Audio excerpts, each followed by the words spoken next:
Добро пожаловать в штаб-квартире Бенков.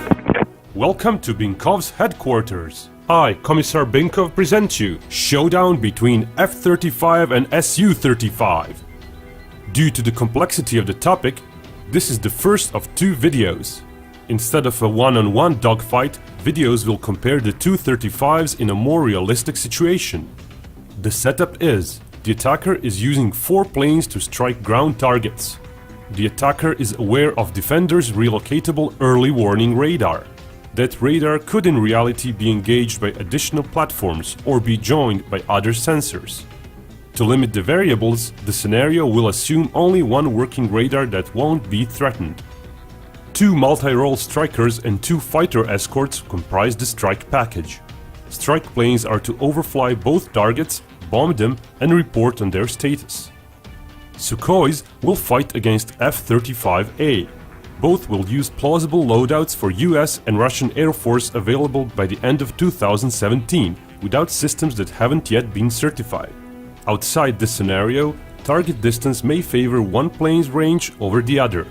F-35 falls behind the Sukhoi in this regard, but if threats to Sukhoi dictate it flies portion of its mission at low altitude and/or at high speed, then practical range of Sukhoi would drop, possibly below range of F-35. Getting back to the scenario at hand, attacker, full of fuel, goes towards the island. He chooses not to use the most predictable path. Scenario starts with attacker using Su-35. They are flying with radar turned off, so it doesn't alert the defender. Attacker's sensors will detect defender's radar emissions. Attacker will descend, staying just under radar horizon. That way the enemy will have less time to react. Eventually, the radar would detect them. Flying higher would then become preferred, as it would allow for greater speed. That again gives less time for enemy's reaction and provides altitude to be traded for energy if a battle does happen. What the attacker doesn't know at this point is that 2 pairs of F-35s are orbiting the island. They get informed of incoming threat and keep their radars turned off. They approach the threat in a specific fashion to maximize their stealth advantage. They don't use afterburners, so their infrared signature doesn't give them away. Sukhois enjoy a speed edge over F-35, so defenders could not hope to approach the enemy from the sides, as that way they would not be able to catch them. But they would still arrange the 2 pairs for optimum approach, being guided by the ground-based radar. The big question is radar signature. It can only be estimated, as such data is simply not publicly given in a proper context. Only one official statement was made concerning it. Our scenarios will assume the figure given was for the best case scenario. We will also assume the Russian claim of radar's detection ability as truth. Forward lightnings could turn on their radars, get a firing solution and launch their AMRAAMs from a greater distance before flankers' own radars could detect them. But that would result in missiles very low on speed by the time they reach the enemy. With 8 missiles and 4 enemies, spending missiles just for harassment would be wasteful. Flankers would at one point start getting glimpses of something. Focusing their radars, they would confirm 2 incoming contacts. Infrared sensors would not yet pick up anything due to lightnings not showing their exhaust. One option for the flankers would be to abort and run away. They are, after all, faster. The distance involved would mean flankers could, even if barely, outrun the AMRAAMs. Assuming flankers go on with their mission, they would not be able to ignore the immediate threat. Best course of action would be to use all available planes and go after those enemies. Sukhois can't know if there are additional threats. They can safely assume their speedy approach ensured no one is right behind them, but further threats could still be in front quadrant. Su-35's radar has possibly the widest scanning area for a jet fighter in the world. They could monitor even the side approaches. What they might not see is the second pair of lightnings.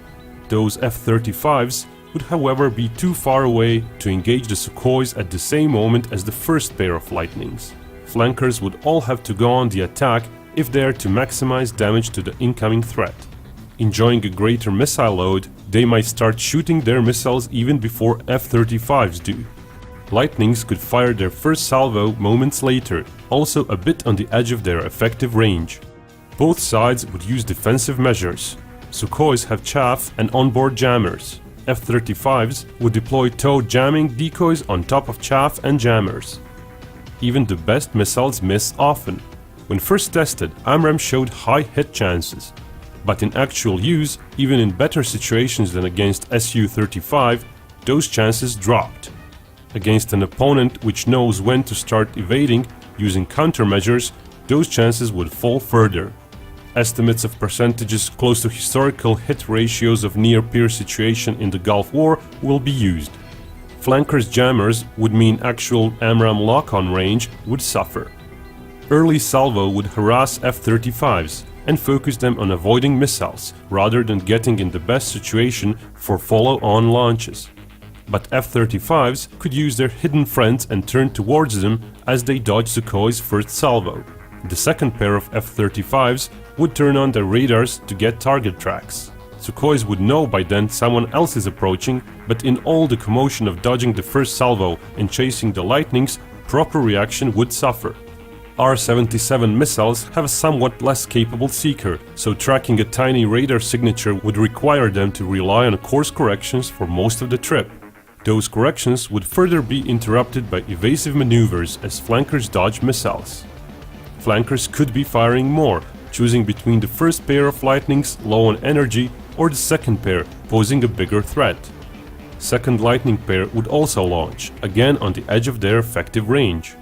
Early launched R-77s, fired without proper target track from a distance and going against countermeasures, would miss or hit one plane.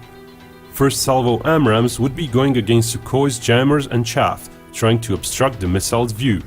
Both sides have capable missile approach warning sensors, enabling pilots to maneuver and deploy countermeasures in a more time-precise fashion. First salvo AMRAAMs would rely on course corrections from the other lightnings.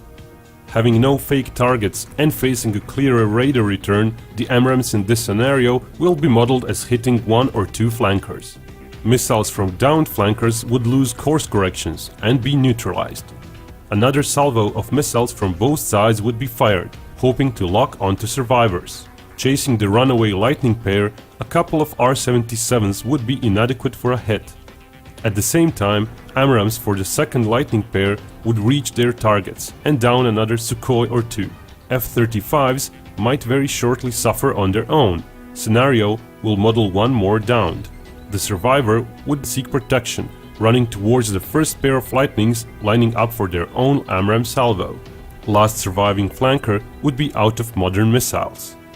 Even if the previous AMRAAM salvo misses, remainder is likely to finish the last Sukhoi. Flanker could have already launched its remaining missiles.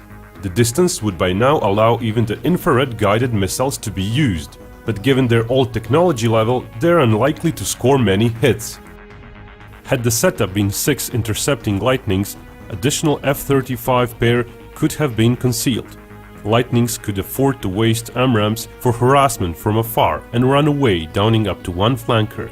As the rest ponder a chase, 4 emerging lightnings could get a chance to fire. F-35s might lose one member before remaining Sukhois get wiped out.